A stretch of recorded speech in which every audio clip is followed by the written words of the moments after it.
श्री राधे राधे। श्री कृष्ण लीला का चिंतन गतांक से आगे। उस चंद्र को पाने के लिए वे उपाय सोचते हैं और चंद्र को ला देने के लिए जननी के सामने पुनः मचल जाते हैं। हठीले पुत्र को जननी बार बार समझा रही है, किंतु श्री कृष्ण मानते ही नहीं हैं। जननी समझ नहीं पाती कि कैसे समझाऊं। वे सोच रही हैं, गगनस्थ चंद्र को दिखाकर मैंने बड़ी भूल की। कुछ देर सोचती रहकर फिर जननी बोली, अनहोनी कहूँ भई कन्हैया, देखी सुनी न बात। यह तो आहे खिलौना सबको, खान कहत तेहि तात। अच्छी बात है, खिलौना ही सही, तू इसे ला तो दे। मैं खाऊंगा नहीं, इससे खेलूंगा। मैं इस खिलौने को लूँगा ही। श्री कृष्णचंद्र पहले की अपेक्षा भी और अधिक हट कर बैठे। अब ब्रज सुंदरियाँ एक नई युक्ति करती हैं। निर्मल पात्र में जल भर देती हैं और उस जल पात्र में जननी चंद्र का आवाहन कर रही हैं। बार बार जसुमती सुत बोधित, आओ चंद तोहि लाल बुलावे। मधुमेवा पकवान मिठाई, आपुन खे है तोहि खवावे। हाथ है पर तोहे लीन है खेले, ने को नहीं धरनी बैठावे। जल बासन कर ले जो उठावते, याही में तू तन धरे आवे। कुछ देर इस भांति चंद्र को आने के लिए बार बार निमंत्रित कर जननी जल पात्र को भूमि पर स्थापित कर देती हैं और उल्लास भरे स्वर में कहती हैं, ले ले मोहन चंदा ले, कमल नैन बल जाऊं। सुचित हुए नीचे ने कुचिते, जा कारण ते सुनि सुत सुंदर, कीन्ही इति अरे। सोई सुधाकर देख कन्हैया, भाजन माहि परे। नभते निकट आने राख्यो है, जल पुट जतन जुगे। और ले अपने कर काढ़ चंद को, जो भावे सो के। गगन मंडल ते गहे आन्यो है, पंछी एक पट है। और सूरदास प्रभु इति बात को, कत मेरो लाल हठे। इस बार श्री कृष्णचंद्र का मनोरथ मानो पूर्ण हो गया। वे आनंद में भर जाते हैं क्योंकि जलपात्र में उन्हें चंद्र के स्पष्ट दर्शन जो हो रहे हैं। वे गोद से उतरकर चंद्र को पकड़ने के उद्देश्य से अपने दोनों हस्तकमल जलपात्र में डाल देते हैं। झलमल झलमल करती हुई चंद्र परछाई विलीन हो जाती है। ठीक उसी समय योग माया प्रेरित एक शुभ्र मेघखंड आकाश चंद्र को आच्छादित कर देता है। श्री कृष्णचंद्र दृष्टि फिराकर आकाश की ओर देखते हैं, वहां भी चंद्र नहीं है। जननी से पूछते हैं, रे मैया, चंद्र कहाँ चला गया? मैया उत्तर देती हैं, मेरे लाल, तू उसे हाथों से पकड़ना चाहता था ना, तुझसे डरकर वह पाताल में भाग गया। पाताल? पाताल क्या है मैया? श्री कृष्ण ने अतिशय आश्चर्य में भरकर बड़ी उतावली से पूछा। जननी को अब कहीं पुत्र को भुलाने का सूत्र प्राप्त हुआ।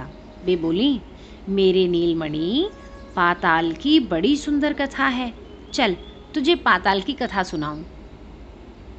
ये कहती हुई नंदरानी नीलमणि को हृदय से लगाकर शैया मंदिर की ओर चल पड़ती हैं। व्रज सुंदरियां, हम कोजागरी का जागरण करने आई हैं, यह कहकर आई थीं। अतः वे व्रजेंद्र की नारायण मंदिर की ओर चली जाती है। वहां जाकर वे जागरण कर भी रही हैं, पर उनके नयन मन प्राणों में तो श्री कृष्णचंद्र छाए हुए हैं, इसलिए वे नारायण का नामोच्चारण तो भूल गई हैं और उसके बदले परस्पर एक दूसरी को अपने चित्त की दशा सुना रही हैं। माँ यशोदा का शिशु श्री कृष्ण के मुख में विश्व ब्रह्मांड को देखना तथा श्री राम कथा को सुनकर श्री कृष्ण में श्री राम का आवेश। प्रबोधिनी एकादशी का निशीथ है। कुमुद, कलहार, कुंद एवं मंदार पुष्पों से सुरभित बयार व्रजपुर के प्रत्येक मंदिर पर बंधे हुए बंधनवार को नचा नचाकर स्वयं नृत्य कर रही है।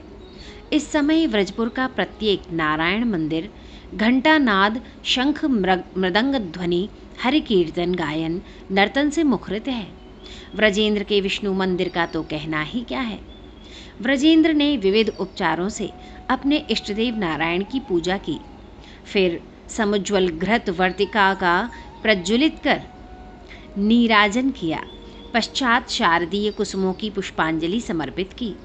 तदनंतर 2 प्रसाद पुष्प हाथ में लिए रामकृष्ण के मस्तक पर इन निर्माल्य पुष्पों को रखने के उद्देश्य से वे पार्श्ववर्ती कक्ष में चले गए। कक्ष में कर्पूर धवल शैया पर श्री राम एवं श्री कृष्ण सो रहे हैं। जननी यशोदा एकाकिनी शैया के समीप बैठी हैं।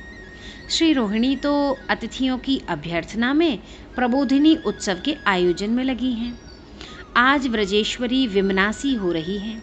यह व्रजेश्वर ने सायंकाल गोष्ठ से लौटते ही अनुभव किया है, किंतु समागत गोप बंधुओं के स्वागत एवं नारायण सेवा में तुरंत लग जाने के कारण वे अवकाश न पा सके थे कि व्रज महिषी से इसका कारण पूछें।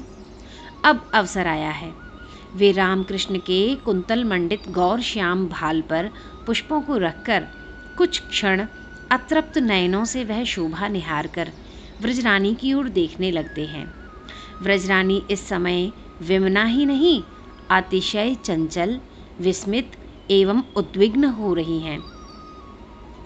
अंतर का विक्षोभ मुख पर स्पष्ट परिलक्षित हो रहा है। रह रहकर उनका मुख म्लान होता जा रहा है। व्रजेश्वर जानते हैं रामकृष्ण की अनिष्ट आशंका के अतिरिक्त अन्य किसी भी कारण से व्रजरानी विक्षुब्ध होती ही नहीं। इसलिए वे बोल उठे, मया यदनिष्ट भयाद्धालरोधनमुपदिष्टं तत्किं निर्वहति।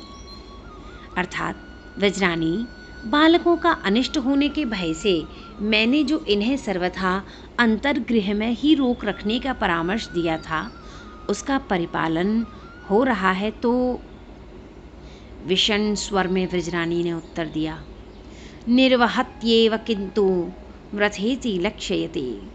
पालन तो हो ही रहा है, परंतु ऐसा प्रतीत हो रहा है कि यह उपाय भी व्यर्थ है। सुनते ही गोपेंद्र के मुख पर प्रस्वेद कण झलझल करने लगते हैं। अविलंब भग्न स्वर में वे पुकार उठते हैं, हंत कथमिव। हैं यह किस प्रकार? अब ब्रजरानी के नेत्र छल छल करने लगते हैं और वे किंचित अस्फुट स्वर में कहने लगती हैं, नाथ, प्रातः काल की बात है। नीलमणि तब तक सोया हुआ था। मैं उसे दूर से देख रही थी, साथ ही गृह कार्य का समाधान भी करती जा रही थी। अकस्मात स्नेहावेश में मेरे स्तन झरने लगे। मैं दौड़ी, नीलमणि को गोद में उठा लिया और उसे स्तनपान कराने लगी। उसे भी क्षुधा थी, बड़ी ललक से वह दूध पी रहा था। प्रायः उसकी तृप्ति भी हो चली थी, पर सहसा उसने स्तनाग्र को मुख से निकालकर अंगड़ाई ली। मैं इसका स्वभाव जानती हूँ। वह अभी भी किंचित क्षुधित था। क्रमशः। श्री राधे राधे।